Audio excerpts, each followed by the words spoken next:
Assalamualaikum warahmatullahi wabarakatuh. Selamat datang kembali di tutorial 7.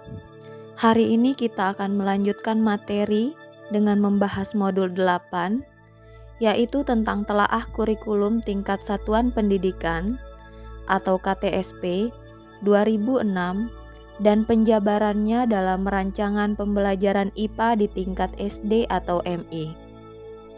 Setelah mempelajari materi ini, diharapkan mahasiswa dapat memahami pengertian KTSP dan landasan peraturannya, menjelaskan perbedaan kurikulum 2004 dan KTSP 2006, menjelaskan komponen dan prinsip-prinsip pengembangan KTSP, mengembangkan komponen KTSP, dan menyusun silabus dan rencana pelaksanaan pembelajaran untuk konsep-konsep esensial di kelas 3 dan kelas 4. Tutorial hari ini terdiri dari 2 kegiatan belajar. Kegiatan belajar 1 membahas tentang pengertian KTSP, menyusun komponen KTSP, silabus dan membuat rancangan pembelajaran, dan evaluasi dari materi esensial kelas 3.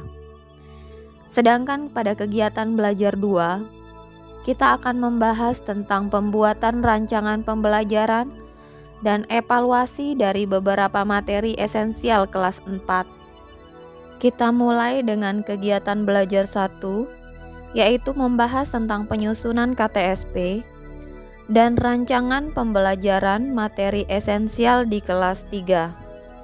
Pengertian KTSP. KTSP merupakan kurikulum operasional yang disusun oleh dan dilaksanakan di masing-masing satuan pendidikan. KTSP terdiri dari tujuan pendidikan tingkat satuan pendidikan, struktur dan muatan kurikulum tingkat satuan pendidikan, kalender pendidikan, dan silabus. KTSP memberi keleluasaan penuh setiap sekolah untuk mengembangkan kurikulum dengan tetap memperhatikan potensi sekolah dan potensi daerah sekitar. Ada 3 landasan implementasi KTSP. Yang pertama adalah beberapa aturan, yang kedua adalah standar isi, yang ketiga adalah standar kompetensi lulusan. Berikut adalah beberapa aturan yang menjadi landasan implementasi KTSP. Yang pertama, Undang-Undang Republik Indonesia Nomor 20 Tahun 2003 tentang Sistem Pendidikan Nasional dan Peraturan Pemerintah Republik Indonesia Nomor 19 Tahun 2005 tentang Standar Nasional Pendidikan. Yang kedua, Peraturan Menteri Pendidikan Nasional Nomor 24 Tahun 2006 tentang pelaksanaan Permendiknas Nomor 22 Tahun 2006 tentang standar isi dan Permendiknas Nomor 23 Tahun 2006 tentang standar kompetensi lulusan. Yang ketiga, Undang-Undang Nomor 20 Tahun 2003 tentang Sisdiknas pasal 36 sampai dengan 38, PP nomor 19 tahun 2005, pasal 17 ayat 2, Permendiknas nomor 24 tentang pelaksanaan Permendiknas nomor 22 dalam kurung SI dan Permendiknas nomor 23 SKL yang menyatakan sekolah dan komite sekolah atau madrasah dan komite madrasah mengembangkan kurikulum tingkat satuan pendidikan dan silabusnya berdasarkan kerangka dasar kurikulum dan standar kompetensi lulusan di bawah supervisi dinas kabupaten atau kota yang bertanggung jawab di bidang pendidikan untuk SD, SMP, SMA, dan SMK, dan departemen yang menangani urusan pemerintahan di bidang agama untuk MI, MTS, MA, dan MAK. Yang kedua adalah standar isi. Standar isi mencakup lingkup materi dan tingkat kompetensi untuk mencapai kompetensi lulusan pada jenjang dan jenis pendidikan tertentu. Termasuk dalam SI adalah kerangka dasar dan struktur kurikulum, standar kompetensi dan kompetensi dasar, setiap mata pelajaran pada setiap semester dari setiap jenis dan jenjang pendidikan dasar dan menengah. Standar isi ditetapkan dengan Kepmendiknas nomor 22 tahun 2006. Yang ketiga adalah standar kompetensi lulusan. Standar kompetensi lulusan merupakan kualifikasi kemampuan lulusan yang mencakup sikap, pengetahuan, dan keterampilan sebagaimana yang ditetapkan dengan Kepmendiknas nomor 23 tahun 2006. Standar kompetensi lulusan digunakan sebagai pedoman penilaian dalam menentukan kelulusan peserta didik yang meliputi standar kompetensi, lulusan minimal satuan pendidikan, kelompok mata pelajaran, dan mata pelajaran. Berikut ini adalah perbedaan mata pelajaran kurikulum 1994, kurikulum 2004, dan standar isi. Perhatikan perbedaannya pada tabel berikut ini. Perbedaan paling mencolok dari tabel-tabel ini adalah terjadi pengurangan beban belajar pada kurikulum 2004 dan standar isi secara signifikan jika dibandingkan dengan kurikulum 1994. Selain pada jumlah jam belajar dalam 1 minggu, durasi jam belajar pada standar isi lebih singkat yaitu 35 menit. Pada kurikulum 1994, materi, alokasi waktu, dan penilaian telah terinci, sehingga guru tinggal mengimplementasikan dalam pembelajaran. Dalam kurikulum 2004, selain standar kompetensi dan kompetensi dasar, juga telah terinci materi pokok. Pada standar isi, guru dituntut mengembangkan materi, kegiatan pembelajaran, alokasi waktu, dan penilaian dalam bentuk silabus, karena standar isi hanya memuat standar kompetensi dan kompetensi dasar. Mata pelajaran IPS dan IPA pada kurikulum 1994 tidak secara implisit disajikan dalam struktur kurikulum.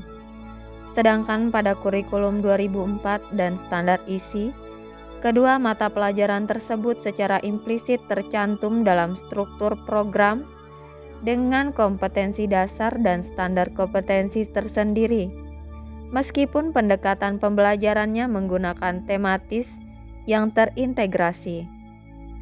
Lalu pendekatan yang digunakan di kelas 1 dan 2 pada kurikulum 2004 dan kelas 1, 2, dan 3 pada standar isi sangat berbeda dengan kurikulum 1994, yaitu pendekatan tematis.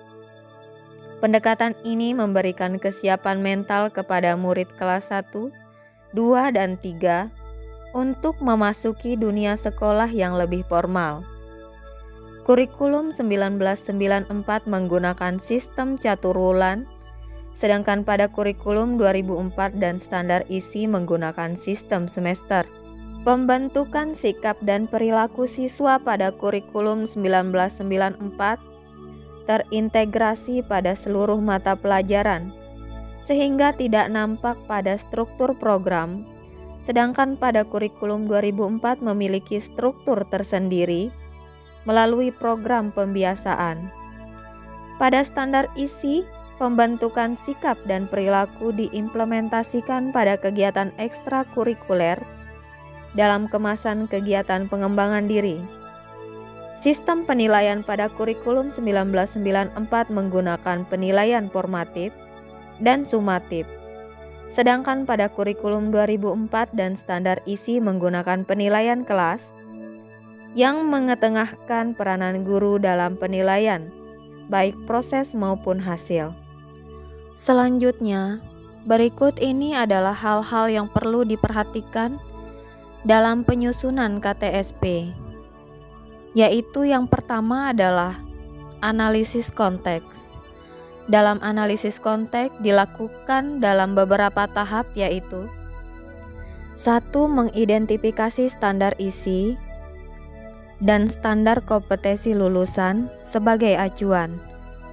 2. Menganalisis kondisi yang ada di satuan pendidikan yang meliputi peserta didik, pendidik dan tenaga kependidikan, sarana prasarana, biaya, dan program-program. 3.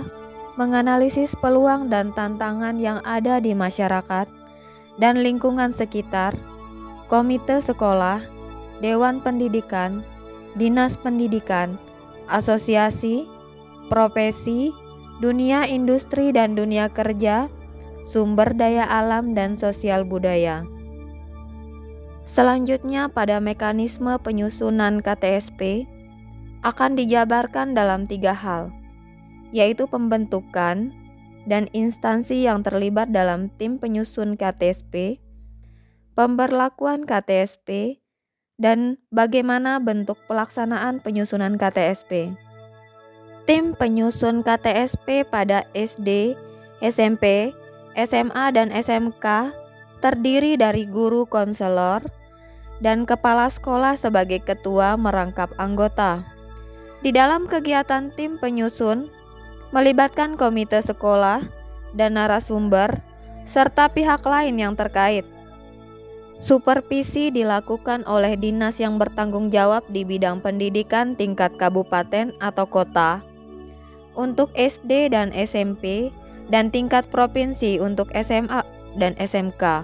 Selanjutnya, tim penyusun KTSP MI, MTS, MA, dan MAK terdiri atas guru, konselor, dan kepala madrasah sebagai ketua merangkap anggota. Di dalam kegiatan tim penyusun, melibatkan komite sekolah dan narasumber, serta pihak lain yang terkait. Supervisi dilakukan oleh departemen yang menangani urusan pemerintahan di bidang agama. Selanjutnya, tim penyusun KTSP pada pendidikan khusus, SDLB, SMPLB, dan SMALB, terdiri atas guru, konselor, kepala sekolah sebagai ketua merangkap anggota. Di dalam kegiatan tim penyusun melibatkan komite sekolah dan narasumber, serta pihak lain yang terkait. Supervisi dilakukan oleh dinas provinsi yang bertanggung jawab di bidang pendidikan. Yang kedua adalah pemberlakuan.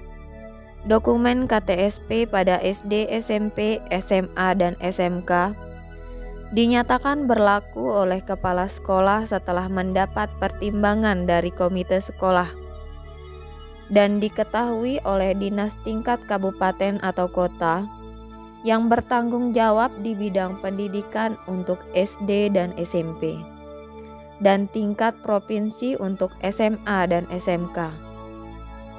Dokumen KTSP pada MI, MTS, MA, dan MAK dinyatakan berlaku oleh kepala madrasah setelah mendapat pertimbangan dari komite madrasah dan diketahui oleh departemen yang menangani urusan pemerintahan di bidang agama. Yang ketiga adalah pelaksanaan penyusunan KTSP yang terdiri dari penyusunan kurikulum tingkat satuan pendidikan yang merupakan bagian dari kegiatan perencanaan sekolah atau madrasah. Kegiatan ini dapat berbentuk rapat kerja dan atau lokakarya sekolah atau madrasah dan atau kelompok sekolah atau madrasah yang diselenggarakan dalam jangka waktu sebelum tahun pelajaran baru. Tahap kegiatan penyusunan kurikulum tingkat satuan pendidikan secara garis besar meliputi penyiapan dan penyusunan draft, review dan revisi, serta finalisasi. Langkah yang lebih rinci dari masing-masing kegiatan diatur dan diselenggarakan oleh tim penyusun. Selanjutnya adalah KTSP dikembangkan berdasarkan prinsip-prinsip sebagai berikut. Yang pertama, berpusat pada potensi, perkembangan, kebutuhan, dan kepentingan peserta didik dan lingkungan. Yang kedua, beragam dan terpadu. Yang ketiga, tanggap terhadap perkembangan ilmu pengetahuan, teknologi, dan seni. 4, relevan dengan kebutuhan kehidupan. 5, menyeluruh dan berkesinambungan. 6, belajar sepanjang hayat. Dan 7, seimbang antara kepentingan nasional dan kepentingan daerah. Berikut ini adalah komponen KTSP yang terdiri dari visi misi satuan pendidikan, tujuan pendidikan tingkat satuan pendidikan, struktur dan muatan kurikulum tingkat satuan pendidikan, kalender pendidikan, silabus, dan rencana pelaksanaan pembelajaran. Berikut ini adalah penyusunan komponen KTSP yang terdiri dari 6 hal. Pertama, mengisi kolom identitas sekolah, merumuskan visi sekolah, merumuskan misi sekolah, merumuskan tujuan satuan pendidikan, menyusun struktur dan muatan kurikulum, dan yang terakhir, menyusun kalender pendidikan. Berikut ini adalah contoh kolom identitas sekolah. Kemudian contoh rumusan visi sekolah.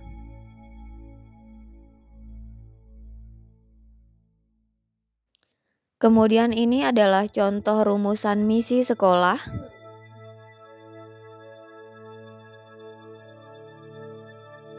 Kemudian merumuskan tujuan satuan pendidikan.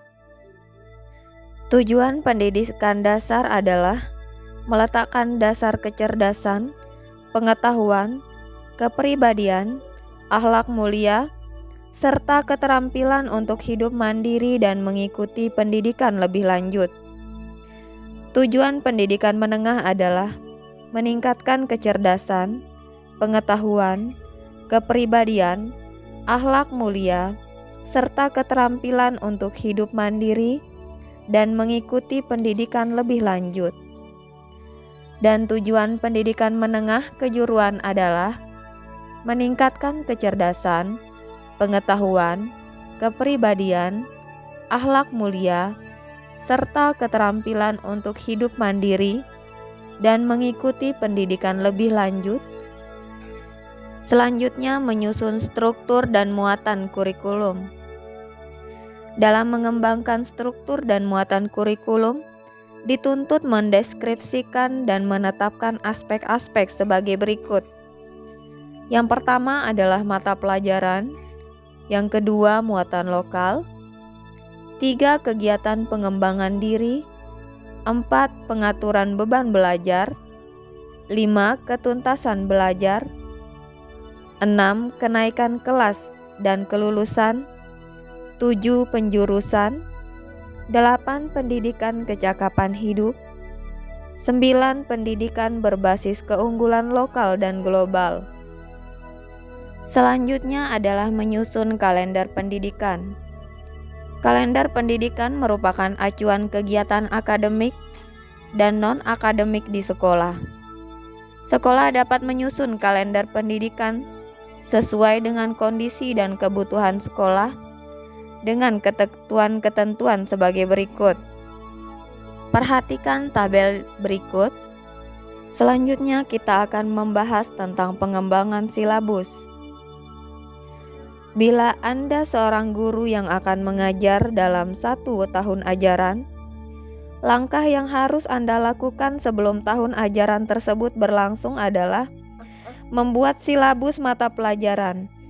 Silabus mata pelajaran disusun berdasarkan seluruh alokasi waktu yang disediakan untuk mata pelajaran selama penyelenggaraan pendidikan di tingkat satuan pendidikan. Silabus adalah rencana pembelajaran pada suatu dan atau kelompok mata pelajaran atau tema tertentu yang mencakup standar kompetensi, kompetensi dasar, materi pokok atau pelajaran, kegiatan pembelajaran, indikator, penilaian, alokasi waktu, dan sumber atau bahan atau alat belajar. Silabus merupakan penjabaran standar kompetensi dan kompetensi dasar ke dalam materi pokok atau pembelajaran, kegiatan pembelajaran dan indikator pencapaian kompetensi untuk penilaian. Berikut ini adalah prinsip pengembangan silabus. Yang pertama ilmiah, kedua relevan, 3 sistematis, 4 konsisten, 5 memadai, 6 aktual dan kontekstual, 7 fleksibel, 8 menyeluruh. Berikut ini adalah contoh model silabus. Pada kolom identitas terdapat nama sekolah, mata pelajaran, kelas atau semester, dan alokasi waktu. Kemudian terdapat standar kompetensi, kompetensi dasar, materi pokok atau pembelajaran, kegiatan pembelajaran, indikator, penilaian, alokasi waktu, dan sumber belajar. Kemudian ini adalah contoh kedua format silabus. Identitasnya terdiri dari nama sekolah, mata pelajaran, kelas, semester, dan standar kompetensi. Kemudian isinya dapat dibuat dalam bentuk tabel seperti gambar ini.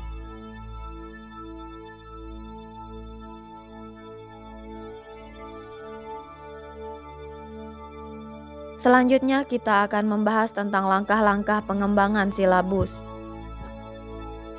Yang pertama mengisi kolom identifikasi. Yang kedua mengkaji standar kompetensi. Ketiga mengkaji kompetensi dasar. 4 mengidentifikasi materi pokok. 5 mengembangkan kegiatan pembelajaran. 6 merumuskan indikator. 7 menentukan jenis penilaian. Selanjutnya adalah menentukan alokasi waktu. Penentuan alokasi waktu pada setiap kompetensi dasar didasarkan pada jumlah minggu efektif dan alokasi waktu mata pelajaran per minggu dengan mempertimbangkan jumlah kompetensi dasar, keluasan, kedalaman, tingkat kesulitan, dan tingkat kepentingan kompetensi dasar. Alokasi waktu yang dicantumkan dalam silabus merupakan perkiraan waktu rata untuk menguasai kompetensi dasar yang dibutuhkan oleh peserta didik yang beragam. Selanjutnya adalah menentukan sumber belajar. Sumber belajar adalah rujukan, objek dan/atau bahan yang digunakan untuk kegiatan pembelajaran. Sumber belajar dapat berupa media cetak dan elektronik, narasumber, serta lingkungan fisik, alam, sosial, dan budaya.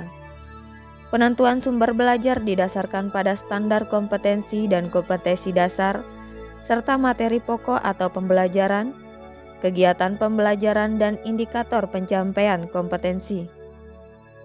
Adapun ruang lingkup bahan kajian IPA untuk SD atau MI meliputi aspek-aspek sebagai berikut, seperti yang tercantum dalam KTSP. 1. Makhluk hidup dan proses kehidupan yaitu manusia, hewan, tumbuhan, dan interaksinya dengan lingkungan serta kesehatan. 2. Benda atau materi, sifat-sifat dan kegunaannya meliputi cair, padat, dan gas. 3. Energi dan perubahannya meliputi gaya, bunyi, panas, magnet, listrik, cahaya, dan pesawat sederhana. 4. Bumi dan alam semesta meliputi tanah, bumi, tata surya, dan benda-benda langit lainnya. Materi IPA yang disajikan di SD dimaksudkan untuk mencapai tujuan pembelajaran IPA di SD secara umum, yaitu 1. Memperoleh keyakinan terhadap kebesaran Tuhan Yang Maha Esa berdasarkan keberadaan, keindahan, dan keteraturan alam ciptaannya. 2. Mengembangkan pengetahuan dan pemahaman konsep-konsep IPA yang bermanfaat dan dapat diterapkan dalam kehidupan sehari-hari. 3. Mengembangkan rasa ingin tahu, sikap positif, dan kesadaran tentang adanya hubungan yang saling mempengaruhi antara IPA, lingkungan, teknologi, dan masyarakat. 4. Mengembangkan keterampilan proses untuk menyelidiki alam sekitar, memecahkan masalah dan membuat keputusan. 5. Meningkatkan kesadaran untuk berperan serta dalam memelihara, menjaga, dan melestarikan lingkungan alam. 6. Meningkatkan kesadaran untuk menghargai alam dan segala keteraturannya sebagai salah satu ciptaan Tuhan. 7. Memperoleh bekal pengetahuan, konsep dan keterampilan IPA sebagai dasar untuk melanjutkan pendidikan ke SMP atau MTS. Berikut ini adalah contoh silabus IPA kelas 3 semester 1. Dan ini adalah rencana pelaksanaan pembelajarannya.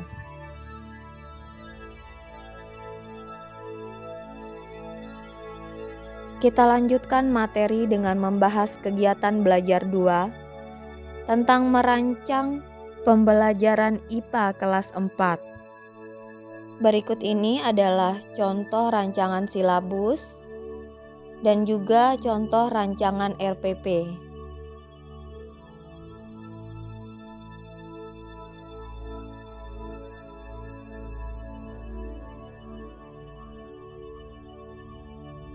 Terima kasih sudah mengikuti perkuliahan ini dengan baik.